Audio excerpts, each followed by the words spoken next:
And just today, new analysis from NBC shows Missouri is now moving from a toss-up state into the leaning McCain column. NBC political director Chuck Todd joins us with that and has some new technology to explain it all. So, Chuck, is the red-blue map now changing post-political conventions? It is. We're going to see shifts, and we're going to see them every week. Between now and the end of the election, we're going to update these every week. And the fun part is we've got a new tool in order to explain the map. This is a Microsoft Surface here, and I could show you what the new map looks like here in a second. But you brought up Missouri, and yes, that is a state that we had in the toss-up category, and we're now moving in to lean McCain. And one of the reasons why McCain-Palin is there today is because they want to put it away.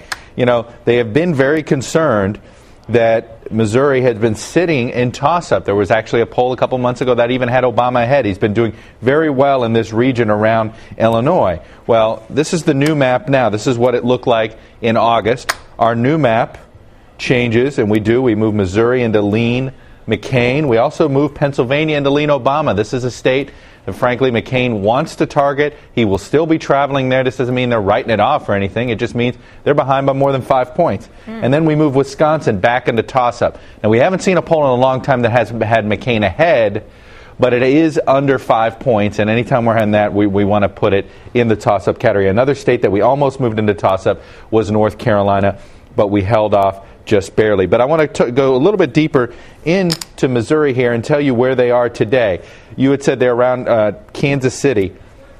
In this area, 2006, Democrats won a Senate seat in Missouri, largely because with a woman at the top of the ticket, Claire McCaskill, she was able to overperform in places like Lee Summit, where the McCain-Palin ticket is today. Well, in 2004, this same area went for George W. Bush over Kerry.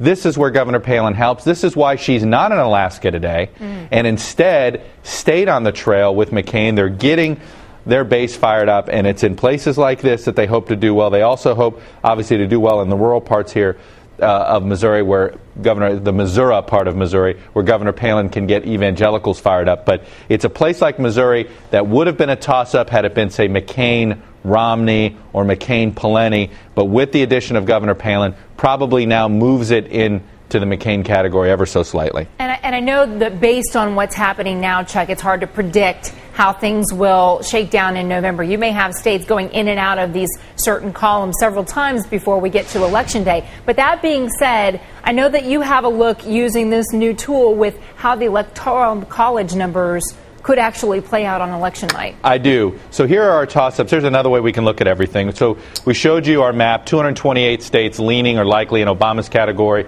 200 leaning or likely in McCain's category. So these are our 110. These are our 9 toss-ups sitting here in the middle. Now let's move them. Right now, if this were the day before Election Day, I'd tell you I'd put New Mexico in Obama's column. I'd have New Hampshire staying in toss-up. Same with Colorado. I'd have Michigan leaning Obama. I'd have Nevada into the McCain column. Florida would be in McCain.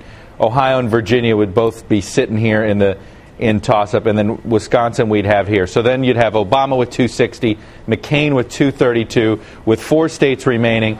Now what happens if you just move Colorado to Obama and you move the other 3, Ohio, New Hampshire, and Virginia into McCain's? Then suddenly we're sitting with 269, 269, an electoral nightmare, but my dream scenario. We'll see. But look, here, it's important. It shows you why every little state matters. Ohio's 20 electoral votes and New Hampshire's 4 can be just as determinative. Right. And that's why you're going to see these folks all over. They're not just going to be concentrating on Ohio and Florida and Pennsylvania, these large states. They're going to be spending time in New Hampshire, or you saw Joe Biden yesterday in Montana worth just 3 electoral votes, or New Mexico worth 5. Every electoral vote's going to matter. Well, I was working election night in 2000 when we didn't get our answer for so long, and I remember how long that night was, so you better get your sleep now, Chuck. The good news is the Constitution tells us at least it would be some vote in the House. We don't have to wait for recounts and stuff like that, but who knows, maybe we will be sitting with a recount in Concord. Why not go back to New Hampshire, right, where it all started, and we go back and we end there and have recount upon recount taking place in places like Berlin, New Hampshire. And are your bobbleheads there more than a decoration? Well, they are more. They're a little bit more than a decoration, but they are fun. Here's what I could tell you about these. The best way to do it, this technology that Microsoft Surface has here, see, I'm still learning it myself, allows you, it recognizes when you drop stuff on here. So here, I'm going to drop, here's Obama, so you can see him from our cool overhead shot here. You drop Obama, and suddenly you get just the blue states. See all of the blue states of Obama. Now, if I drop McCain here, we've got McCain, quite nice head of hair for McCain in this. Really? And we get the red states. Now, we'll see, we drop them here together, right? And we can see red versus blue. See? There you go. We can really have some fun. They're butting heads. And now the 5-year-olds are glued to the television as well. Absolutely. Hey, it's that time of day. Good way to get a younger demo. All right. There it is, the new battleground map right there. The blues, the reds, the grays. All right, Enjoy. Chuck, thank you. Make sure to check out First Read. First thing every morning, you can log on to firstread.msnbc.com for the best news and analysis from the NBC political team. And to get all the latest political news delivered straight to your cell phone, you text the word FIRST to 622-639 to sign up for First Read alerts.